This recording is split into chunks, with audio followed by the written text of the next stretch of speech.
biggest problems people face when choosing to grow a business. Welcome to tonight's live. Hey, everybody, it's Mohammed. I'm an income coach. And today I'm going to be talking to you about looking at the impact that stress has on your business and on your life. But first, let me know in the comments below what you're up to. I'd love to know what stress you've had today, what kind of challenges you face today, and how you overcome those. If you watch this live today, it's just comment, so put in the comments live, then put in the comments below #replay. And this is a new content you've seen of mine, then put in the comments below newbie, just so you are to my content. So let's dive into the content. And also let you know, because I'm using Restream, I will be looking at my phone, but that's just to see if anyone's making any comments. Like I said, let's dive straight into the content. So when we're looking, it's important to understand the numbers behind stress. So in 2020 UK workplace survey found staggering 79% of commonly experienced people experienced work-related stress. And this is 20% higher than the findings in 2018. And 55% experienced anxiety and stress.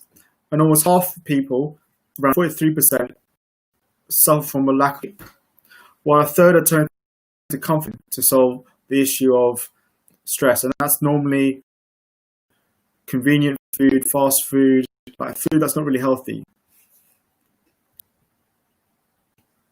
And Health and Safety Executive Labour Force Survey found that 49% of all working days that are lost in 2016 to 2017 were due to work-related stress, depression, anxiety. So as you can see, stress impact in terms of businesses, in terms of productivity among staff, absence, and also, well-being of employees. So it's really important that we as an organization actually work to tackle stress within our organization and actually look at implementing strategies to manage the well-being of us. And if you look at that same report, in 2018-19, the figure rose from 49 to 54%. So I'm pretty sure if you look at that same figure now in 2020, you'll see a huge increase in the impact of stress in the workforce.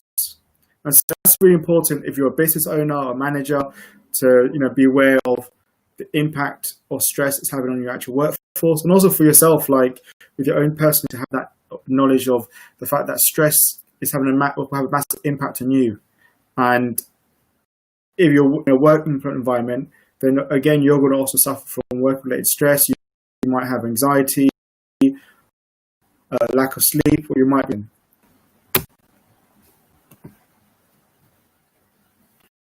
And going further into the statistics, 79% commonly experience work-related stress. And this makes work-related stress the most common form of stress you will find in the UK workforce. And when you're looking into more statistics even deeper, 60% of people experience financial stress, and that's the second most common form of stress. And then underneath that, it's family-based stress, so worrying about, your family medical bills, providing for your family, all things. So that came to 40% of people found that that's the third most common form of stress. Now, stress continues to make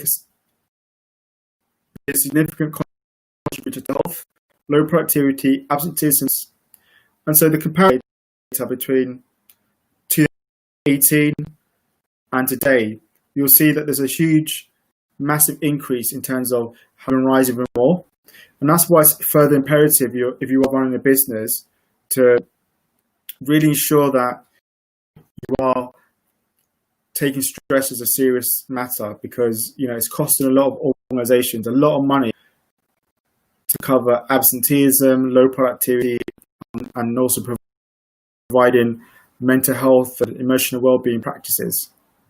But why does this matter? And I think the reason why it matters is because everyone experiences stress. We all have demands, and we all respond to those demands differently. And it's how we respond to those demands determine our stress level.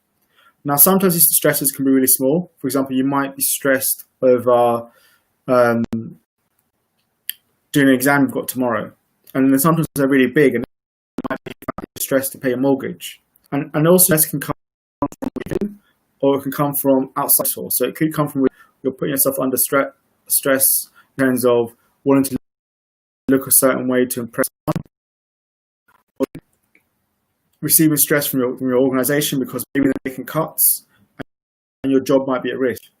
Now, the different types and causes of stress, it's really important in terms of managing stress, to understand stress and what stress looks like and what are the symptoms of it. So what we don't want is to be relying on waiting for our body to have a reaction. So, for example, if you're under lots of work, you're doing lots of work, under pressure at home to help look after the kids, and you just feel that you're completely on and you don't actually deal with it, you just think, oh, I'm just going to plod on, and then eventually, because of the amount of stress, your heart causes you to have a heart attack, or you collapse, or whatever health issue that comes along. You don't want to wait until that point, until your body gives out that signal. So you want to be dealing with the stress well earlier, and actually having the awareness now, okay, well, on my stress level right now, is my work manageable? And also looking at your staff and saying, well, am I working my staff too hard? Am I doing enough in order to look after their well-being?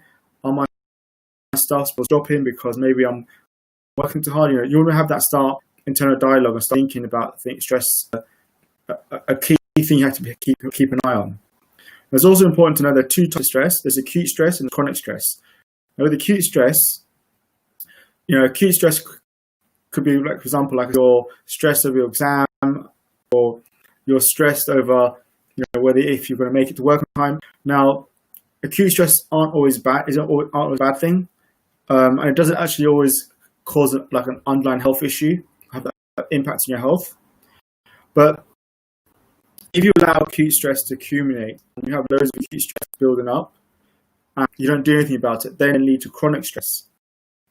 And then chronic stress is something more serious. It's like where you're not eating the right foods, you're not sleeping well, you've suffered debts, or you're struggling to pay a mortgage, or under pressure at work. And these are kind of chronic stresses that then they can be fatal, because they can lead to really have big health implications.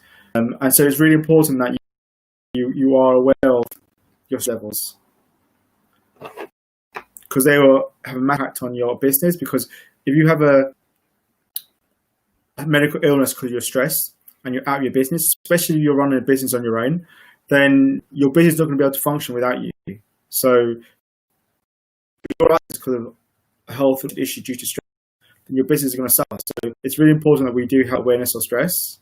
So I also want to give you like 3 strategies that will allow you to implement and manage your stress immediately. So the first one is to meditate. So research suggests that daily meditation may alter the brain's neural pathways and making you more resilient to stress. So it's really important you do incorporate some kind of meditation, because meditation will allow you to get out of your head into your body, allow you to center yourself and relax yourself. Number 2 is self-care breaks. So it's really important that when you are planning your week, implement a self-care in your daily routine. So that could be going for a walk, it could be reading a book, or have some time to yourself, playing with your kids, whatever it is. You want to implement some allocated time. So to say, like, I'll do a 10-minute walk, or I'll do a 20-minute run, whatever it is feels good for you, but implement something in your diary on a daily basis for self-care breaks. And the third one, 30 minutes of daily exercise. I don't mean you have to go and join a gym. All you got to do is find exercise that makes you feel good, that you commit to do 30 minutes. That can be swimming, dancing with your friends in the morning, going for a walk, yoga, whatever it is that's going to make you feel good about yourself. It's going to get your body moving, and that's you commit to doing daily for 30 minutes. So if you implement these strategies, you will see straight away in your stress levels.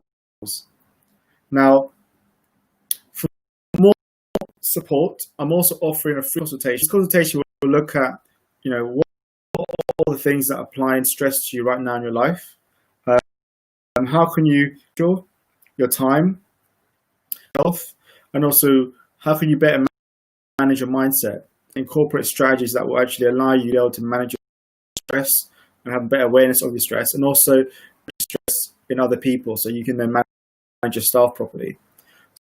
So this will be a consultation session, and it's free, completely free consultation.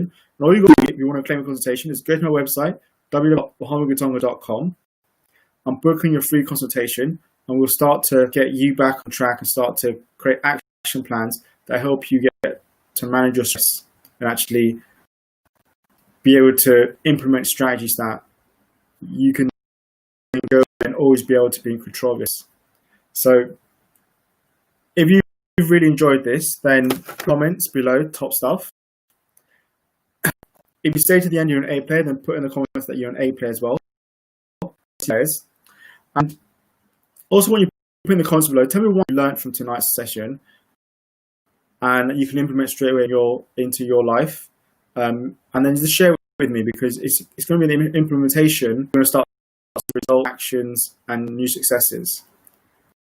And I'm also going to do another live tomorrow at 7 p.m. So check that out. And tell your friends and family, because that also add value to their life as well. Otherwise, thank you everybody for watching tonight's live. Have a great evening, and see you soon. Take care and bye-bye.